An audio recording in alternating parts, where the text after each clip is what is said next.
Alors bonjour, merci d'être là. Je m'appelle Dominique Payette, je suis professeure à l'Université Laval, anciennement journaliste à la radio et à la télévision pendant 3 décennies.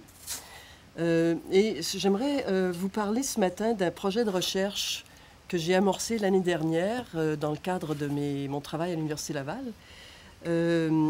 Et sur lequel travaille avec moi Moumini Camara, qui est à mes côtés ce matin. C'est un projet de recherche, je vais vous raconter un peu l'anecdote qui est à l'origine de tout ça.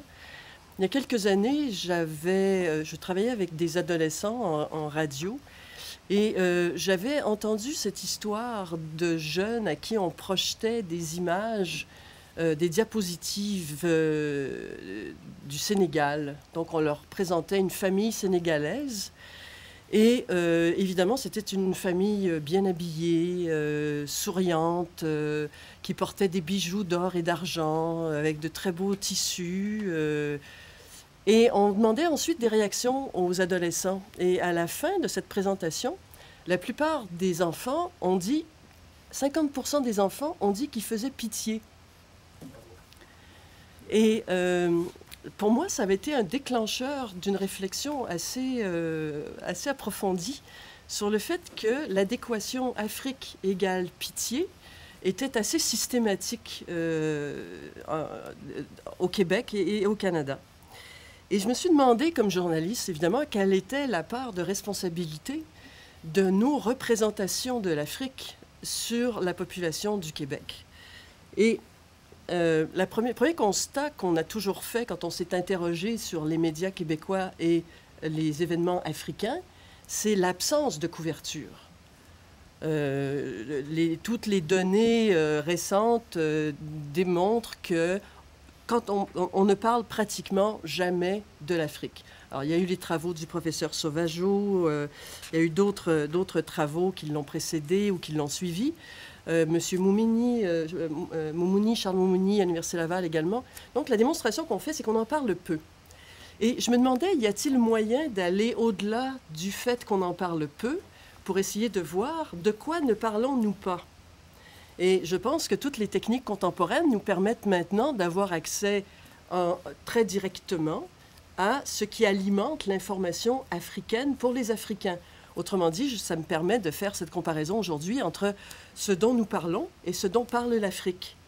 Et ça me permet à ce moment-là d'avoir une approche plus qualitative dont M. Camara va vous parler, qui va nous permettre de mesurer quelles sont les décisions éditoriales que nous prenons sur l'Afrique. Alors, ce que j'avais envie de vous dire aussi, c'est que probablement qu'en tant qu'Africain, vous savez déjà que cette couverture, elle est profondément maladroite. Elle est, inexistante, mais elle est aussi profondément maladroite. Et pourquoi est-ce que je suis aujourd'hui dans un colloque sur le développement? C'est parce que une des hypothèses qu'on formule, c'est qu'il y a un prix à payer pour cette information déformée. Cette information déformée, est-ce qu'elle pourrait être performative? Est-ce qu'elle peut avoir une influence sur les représentations que les Africains eux-mêmes se font de leur statut et des événements qui se passent chez eux? Et à plusieurs reprises, je ne suis pas une spécialiste de l'Afrique, mais plus j'y vais, plus je suis allée, et moins j'avais envie de parler de l'Afrique en général. Je connais une douzaine de pays africains, donc suffisamment pour m'apercevoir qu'il y a autant de différences entre le Niger et le Sénégal qu'entre la Suède et l'Italie. Alors, tout ce que je vais faire, c'est quand même avec une certaine modestie, donc essayer de parler de l'Afrique en général, même si ce n'est pas facile. Mais c'est surtout ce qui m'intéresse, c'est notre regard sur ce continent et éventuellement, quel est l'impact sur le développement d'une image qu'on va voir et qu'on va définir comme extraordinairement négative. On parlait hier, par exemple, de certains avantages que les Occidentaux ne saisissent pas sur le plan économique en Afrique. Je crois que c'est au Ghana où le rendement sur l'investissement dépasse 10-12% par an. Donc, c'est évident que ce serait extrêmement intéressant pour des investisseurs étrangers. Mais compte tenu de cette image très négative qu'on continue dans ces représentations d'entretenir, je pense qu'il peut y avoir des impacts non seulement sur l'image que les jeunes Africains ont d'eux-mêmes, mais aussi carrément sur ces investissements qui n'arriveront pas tant que ces représentations seront négatives.